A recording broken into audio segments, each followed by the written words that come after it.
చెప్పు చెప్పు చెప్పు.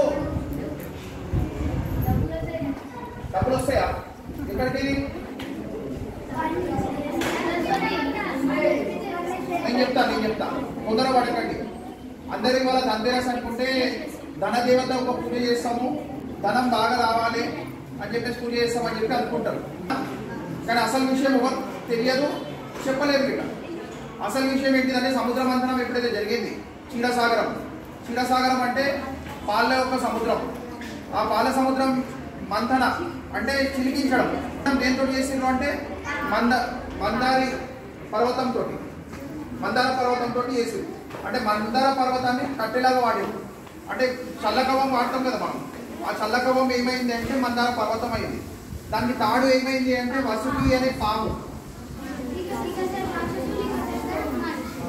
ఇంకో చెప్తుంది ఆ పుస్తకం మధ్యలో చెప్తే డిస్టర్బెన్స్ అవుతుంది. ఏదంటే వచ్చి చెప్పండి. అది తెలుగులో చెప్పాలా? సరే చెప్తా, ఇది కంటిన్యూ అయినాక చెప్తా. అయితే ఇప్పుడు మందార పర్వతం ఏదైతే ఉంది దాన్ని కవంలాగా వాడిరు, వాసుకి అనే సర్పాన్ని తాడులాగా వాడిరు. వాడి ఒక దిక్కు దేవతలు, ఒక దిక్కు రాక్షసులు ఉండి అమృత కలశం కోసం అని చెప్పి వెతికిరు. ఆ అమృత కలశం తీసుకొచ్చింది ఎవరు అంటే ధన్వంతరి దేవత. ధన్వంతరి దేవత అంటే ఎవరు? స్వయంగా విష్ణుమూర్తి యొక్క స్వరూపం ఆయననే ఆయుర్వేదానికి ప్రతీక. తెలుసా? చెప్తా.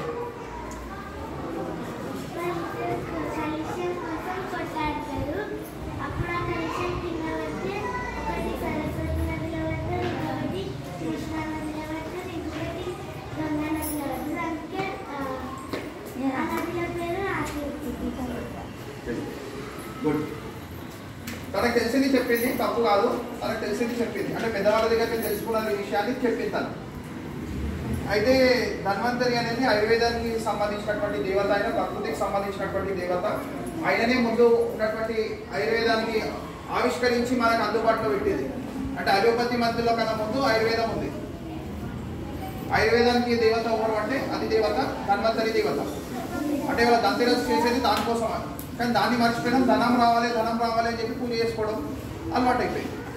ఇది ధన్వంతరి పూజ ఒకటి అయిపోయింది. తర్వాత తనకి తెలుగులో హిందీలో ఏదైతే చెప్పినాం కదా హనుమాన్ చాలీసా విషయం, తను అడిగిన ప్రశ్న లాస్ట్ వీక్ ఏంటిదంటే హనుమాన్ చాలీసా ఎందుకు చదవాలి? హనుమాన్ చాలీసా ఎందుకు చదవాలి అంటే హనుమాన్ చాలీసాలోనే దాని యొక్క సారాంశం ఉంది మనకి. హనుమంతుడు ఎవరు అంటే ఆయన జ్ఞానానికి ప్రతీక, గుణానికి ప్రతీక, భక్తికి ప్రతీక, తర్వాత బలానికి ప్రతీక, తర్వాత విద్యకి ప్రతీక. ఆయన అంటే ఒక హనుమంతుడిని మాత్రం మనం పూజిస్తే దుష్ట శక్తులు కానీ లేక భూత పిశాచాలు కానీ అన్నీ మన దగ్గరికి రాకుండా దూరం వెళ్ళిపోతాయి. నెగిటివ్ ఎనర్జీస్ అన్ని దూరం వెళ్ళిపోతాయి. నెగిటివ్ ఎనర్జీస్ ఏవైతే దూరం వెళ్ళిపోతాయి మన దగ్గర పాజిటివ్ మాత్రమే ఉంటుంది. పాజిటివ్ ఉండడంతో ఏంటి మెంటల్ పీస్ దొరుకుతుంది. మెంటల్ పీస్ దొరికిందంటే మనం చేసే కార్యం సఫలీకృతం. అంటే కాన్ఫిడెన్స్ లెవెల్ పెరగాలి అంటే హనుమంతుడే. ఇవాళ మీకు ఏం కావాలి? సెల్ఫ్ కాన్ఫిడెన్స్ కావాలి. సెల్ఫ్ కాన్ఫిడెన్స్ కావాలంటే ఎవరిని పట్టుకోవాలి? మీరు హనుమంతుని పట్టుకుంటే ఏమేమి ఇస్తాడు? అన్నీ వస్తాయి కదా. అదే మనం లక్ష్మీదేవతని పోయి పూజించినాం. కావాలి మనకు లక్ష్మీదేవత అనుగ్రహం కూడా కావాలి, కావద్దని కాదు. కానీ ఆమెను పూజిస్తే ఏంది? స్పెసిఫిక్గా ధనాన్ని మాత్రమే ఇస్తుంది. అదే సరస్వతి దేవతను పూజించినాం అనుకో ఆమె విద్యను మాత్రమే ఇస్తుంది. అంటే లక్ష్మీదేవి లేదు సరస్వతి దేవి రాదు, సరస్వతి దేవి లేదు లక్ష్మీదేవి రాదు. అంటే ఇద్దరు ఒకరికొకరు తోడు. అదే దుర్గమ్మ వారిని పూజించినాం అనుకో ఆమె మన లోపల తేజస్సుని ఇస్తుంది, శక్తిని ఇస్తుంది. కానీ హనుమంతుడికి పూజిస్తే అన్ని ఇస్తాడు. ఎందుకు ఇస్తాడు అంటే అందరు దేవతలు ఆయన మాట వింటారు. ఆయన చెప్పిన ఏదైతే ప్రస్తావన ఉంటే దాన్ని అందరు దేవతలు ఆయన వింటారు కాబట్టి మనకి అన్ని దొరుకుతాయి ఆయన పూజిస్తే. తర్వాత నేను వచ్చినప్పుడు టీచర్ మాట్లాడుతుండే నరక చతుర్దశి విషయాన్ని. కరెక్టా? మాట్లాడుతుండే. అయితే టీచర్ ఎంతవరకు పోయిందో నాకు తెలియదు, కానీ నేను చెప్పేది చెప్తున్నా. నరక చతుర్దశి విషయంలో నరకాసురుడు అని చెప్పి ఒక అతి కిరాతకమైనటువంటి రాక్షసుడు ఉండేవాడు. పురాణాల ప్రకారంగా అతను దేవతలను, ఋషులను, మునులను అందరినీ హింసించేవాడు. ఒక్కగాని ఒక రోజు అతనికి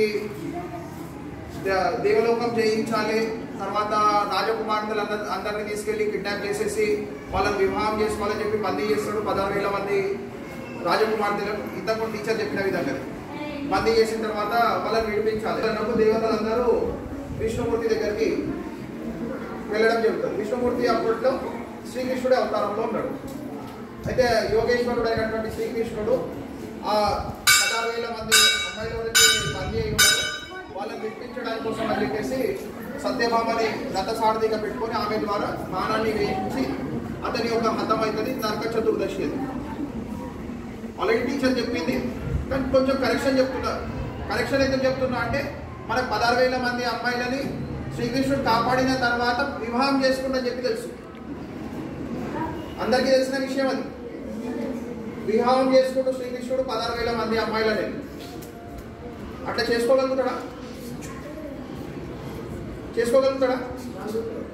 అబ్బాయిలు అట్లా చేసుకున్నా దేవుడు ఎందుకు అవుతాడు అంటే అది కల్పితం అయింది. 16,000 మంది స్త్రీలను కాపాడిన విషయం సత్యం, కానీ వాళ్ళని వివాహం చేసుకుంటూ అన్న విషయం అసత్యం. అంటే కొంతమంది అట్లాంటి ఆలోచన బట్టి వాళ్ళు చేసిన అంటే మన చరిత్రని ఆ విధంగా వక్రీకరించారు. శ్రీకృష్ణుడు యోగేశ్వరుడు అన్న నేను. యోగేశ్వరుడు ఎందుకు అన్నాను? ఆయన యోగులకు సిద్ధులకి ఆయన ఒక దేవుడు లాంటి వాడు.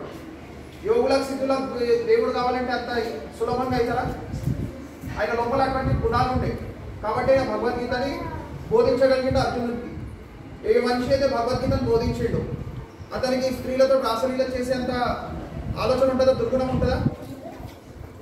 అంటే ఇది ఎందువల్ల చేసిర్రు అంటే రేపు పొద్దున మీలాంటి వచ్చే తరం అది చదివి మన దేవతలే తప్పు చేసిర్రు, ఏం చేసే ఏంటిది అని చెప్పి మన చరిత్రను మనం హీనంగా చూసుకొని మనం చరిత్రహీనంగా కావాలి అని చెప్పేసి ఒక కుట్ర జరిగింది. ఎప్పుడు అంటే మొఘళ్ళ కాలంలో మొఘళ్ళు ఎప్పుడైతే మన దేశం పైన పరిపాలన చేసినప్పుడు మన వాళ్ళతోటే రాయించారు మన గ్రంథాల్లో తప్పులు. ఇప్పుడు గిట్ట నడుస్తుంది అది ఆ కుట్రలు. ఇవాళ గిట్ట నడుస్తలేదు అని కదా ఆ కుట్రలు ఇవాళ గిట్ట నడుస్తున్నాయి. అంటే అవి అన్నింటితో జాగ్రత్త ఉండాలి అంటే ఏం చేయాలి? ముందు మన చరిత్ర మనం తెలుసుకోవాలి. అవునా? ఇప్పుడు నేను చెప్పినా మీకు చరిత్ర తెలిసింది అంటే ఈ చరిత్ర తెలియాలంటే చెప్పేవాళ్ళు ఉండాలి. చెప్పేవాళ్ళు ఉన్నప్పుడే మీకు సత్యం తెలుస్తుంది. లేకపోతే ఏమవుతుంది? శ్రీకృష్ణుడు రాసలీలలు చేసేవాడు, అతను దొంగలించేవాడు, అతను ఒక దొంగ, ఇదే అంటే మనకు చెప్పేదంతా అదే. కానీ శ్రీకృష్ణుడు భార్య ఎవరు? సత్యభామ, రుక్మిణి, ఇద్దరే. కానీ మనకేం చెప్తారు? రాధాకృష్ణుడు రాధాకృష్ణుడు అంటారు. రాధాదేవి ఎవరు? మరి వాళ్ళ భార్యని ఎట్లా అంటారు? తప్ప కరెక్ట్ అయింది. అది మీరు తెలుసుకోవాలి. అంటే నిజాన్ని తెలుసుకునే ప్రయత్నం చేస్తే మనకి ఇది తెలుస్తుంది. తర్వాత అమావాస్య రోజు నెక్స్ట్ చతుర్దశి తర్వాత అంటే షార్ట్లో చెప్తున్నాయి మీకు, సమయం తక్కువది కాబట్టి. అమావాస్య రోజు అంధకారం. రీసెంట్గా మనం తెలుసుకున్నాం గతంలో విజయదశమి యొక్క ఇంపార్టెన్స్ ఏంటిది అనేది. దుర్గమ్మ వారు మహిషాసురుడి సంహారం, తర్వాత రాముల వారు రావణుడి పైన సంహారం తెలుసుకున్న విషయమే కదా. తెలుసుకున్న విషయమా కదా? దాని తర్వాత రాముల వారు ఎప్పుడైతే యుద్ధం చేసి తిరిగి అయోధ్యకు చేరుకుంటాడో అప్పుడు లంక నుండి రావడానికి ఆయనకి 20 రోజులు దాదాపు 20 రోజులు పట్టింది. 20 రోజులు పట్టిన రోజు ఆ రోజు అమావాస్య. అమావాస్య అంటే ఏంటి? ఆ రోజు చీకటి, పూర్తిగా అంధకారం. అంధకారంలో వారికి స్వాగతించడానికి అయోధ్యలో ఉన్నటువంటి వాసులందరూ కూడా దీపాలను వెలిగించి దీపాల కాంతిలో, చంద్రుడు లేకపోయినా కానీ దీపాల కాంతుల్లో వారి స్వాగతాన్ని చేసేది. చేసిన తర్వాత ఆ రోజు దీపావళి వేడుక అంటే దీపాలతోటి చేసేటటువంటి వేడుకనే దీపావళి. కానీ మనం ఏం చేస్తున్నాం? ఇవాళ చైనాకి లైట్లు, అమెరికాకి లైట్లు తెచ్చుకొని అవి వేసుకొని బాంబులు వేసుకొని కార్బన్ డైఆక్సైడ్ తెచ్చుకుంటూ ఆక్సిజన్ని ప్రకృతికి నాశనం పట్టించుకుంటూ చేస్తున్నాం. అవునా? కరెక్టా? అది మనమే పేలుస్తున్నాం పటాకులు, తప్పు కాదు. సరే పేలుస్తాం, ఎంటర్టైన్మెంట్ కోసం పేల్చుకుందాం. కానీ దాన్ని ఒకవేళ ఇన్హేల్ చేసినాం అనుకో, మనం ఊపిరితిత్తులు ఏమైతాయి? లంగ్స్ ఏమైతాయి? తెలిసే కదా అందరికి. ఇప్పుడు ఇంత చిన్న బాలుడు ఉన్నాడు, బాంబు సౌండ్ మంచిగా అనిపిస్తుంది. కొంచెం పెద్ద అయిన తర్వాత ఆయనకు అదే బాంబుల దగ్గర పోమంటే పోడాయన. ఎందుకంటే అక్కడ స్మోక్ ఏదైతే ఉంటుందో పీల్చుకోలేడు. మన ప్రకృతి నష్టం చేసిన వాళ్ళమే కదా. అవునా కదా? పేలుస్తాం బాంబులు, ఎంటర్టైన్మెంట్ కోసం పేలుస్తాం, కానీ అతిగా రాకుండా.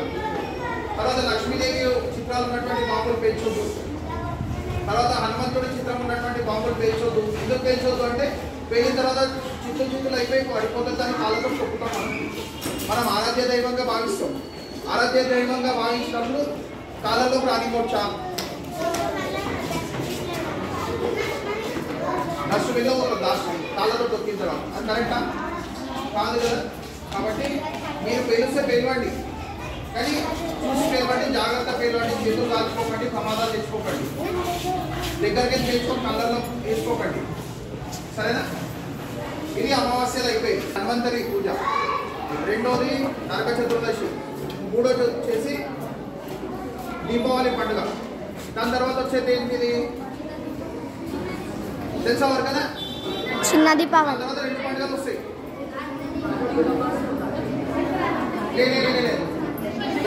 వెంటనే వస్తాయి.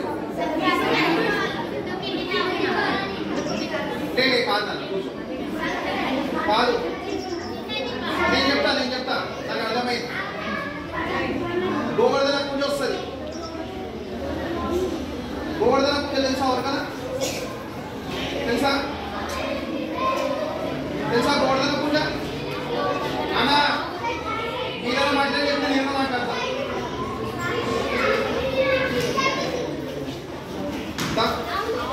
నువ్వు మాట్లాడదా.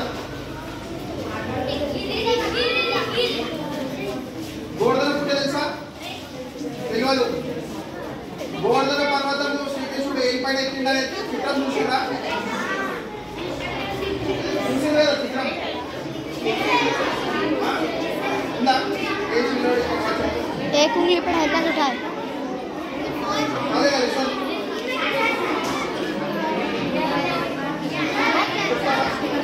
పూజ గురించి